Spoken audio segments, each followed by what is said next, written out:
पूरे चौथे अध्याय में आगे के अध्यायों में जीव की किस प्रकार से गति है उनका वर्णन है। कुल मिला के हम ऐसे कर्म करें कि हमें नरक का मुंह ही ना देखना पड़े, तो उसके लिए वाल्मीकि रामायण में बड़ा सुंदर श्लोक है। अगर उसे हम अपने जीवन में उतार लें, हालांकि कहना अलग बात है और उतारना अलग बात है, तो निश्चित रूप से हम सब अधोगति को नहीं प्राप्त होंगे। उसमें कहा गया सर्वक्षयांता निचयाः पतनांता समुच्चयाः संयोगा विप्रयोगांता मरणांतम च जीवितम।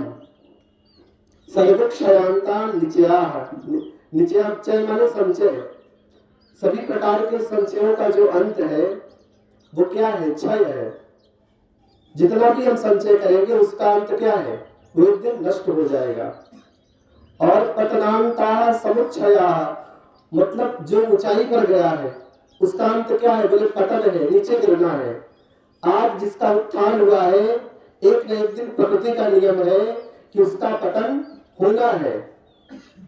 संयोगा विप्रयोगांता, जो भी परिकर हमें मिले हैं उनका हमसे वियोग, जिस संयोग के साथ वियोग तय है, क्योंकि एक न एक दिन हमें विछोड़ना पड़ेगा। जो भी मिला है, नदी नाम संयोग, जितने भी संसार में कुटुंब मिलते हैं, वो जैसे नदी में हम लोग बैठे हैं, तो जब तक नदी में नदी पार करने के लिए नाव में बैठे हैं तभी तक का संयोग है, और जो उतर गया उसका संयोग संबंध संसार से समाप्त।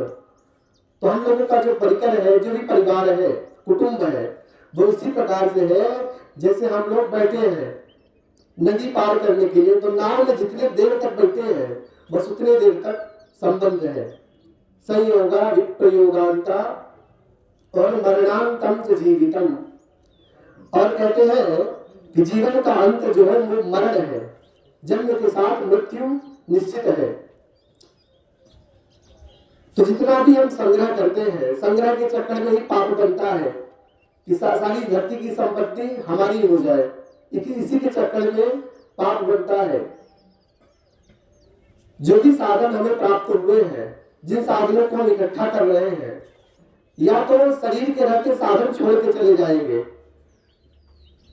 या तो साधनों को छोड़कर शरीर चला जाएगा, मतलब छूटना तय है। या तो चाहे एक दो शर्तें हैं, या तो साधन जो भी हमें मिले हैं उन साधनों को छोड़कर शरीर चला जाएगा, या तो शरीर के रहते वो साधन छोड़ के चले जाएंगे, पर छूटना तय है। ये प्रकृति का नियम है। तो भैया जिनका छूटना तय ही है उनको इकट्ठे करने से क्या ही लाभ है। इसलिए जितना भी मिल जाए उसी में व्यक्ति संतुष्ट रहे, तो पाप कर्म नहीं बनेंगे। पाप इसीलिए बनते हैं क्योंकि हम अधिक इकट्ठा करना चाहते हैं। तो अब पर भगवान की विचित्र माया है कि छूटना तो तय है किसी भी स्थिति में हो, या तो साधन आपको छोड़ के चले जाएंगे। कई लोगों को आप लोग देखते होंगे, बड़ा उनका विकास होता है, बाद में उसी जीवन में उनका पतन भी हो जाता है कि भिखारी बन जाते हैं।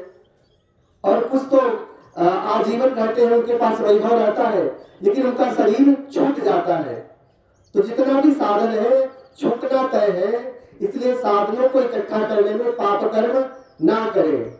जो भी यथार्थ लाभ मिल जाए उसमें संतुष्ट रहे, तो पाप कर्म बनेंगे नहीं। और जब पाप कर्म नहीं बनेंगे तो निश्चित रूप से नरक का मुंह नहीं देखना पड़ेगा। और ये श्लोक कई जगह है। अब जब कोई चीज बार बार कही जाती है, इसका मतलब शास्त्र हमसे कुछ कहना चाहते हैं कि बात बहुत महत्वपूर्ण नहीं है, कि जिसका उत्थान हुआ है उसका पतन होना है, जो भी संग्रह है उसका क्षय होना है। इसलिए संग्रह उतना ही कीजिए कि संग्रह करते समय हम लोगों से पाप कर्म ना बने, क्योंकि संग्रह करते समय कितना भी पाप कर रहे होगे उसको भोगना पड़ेगा, और जिसको इकट्ठा कर रहे हो वो भी साथ में नहीं जाएगा, पर पाप का फल भोगना पड़ेगा।